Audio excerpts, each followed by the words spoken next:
Retrenchment rates here in Singapore are up in the third quarter this year, with the wholesale trade sector shedding the most number of workers. Still, the Manpower Ministry says that unemployment rates remain low, as most who lost their jobs found new ones within 6 months. Risha Matthew with more.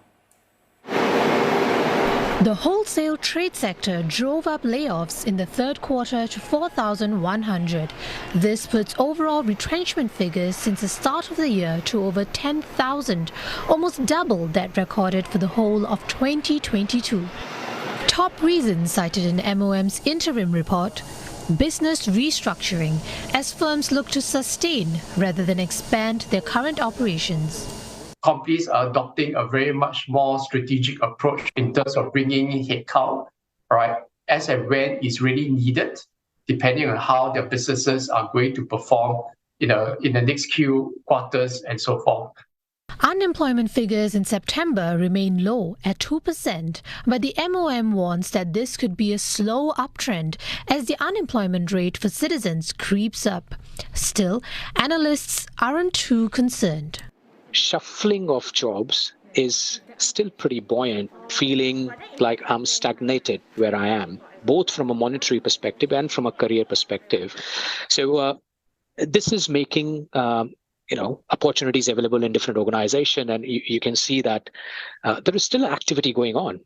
Looking ahead, MOM says that business expectations have worsened, with fewer firms intending to hire in the next 3 months. Analysts say there could be a case where companies offer more temporary contracts to avoid cutting staff when times get bad.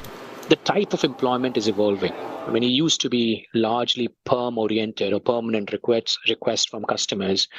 We're starting to see, even from customers who have never tried the concept of gig economy or gig workforce, very experimental in that area, because for the right reason, the cost and not knowing whether this perm headcount could be something that we can continue for the foreseeable future.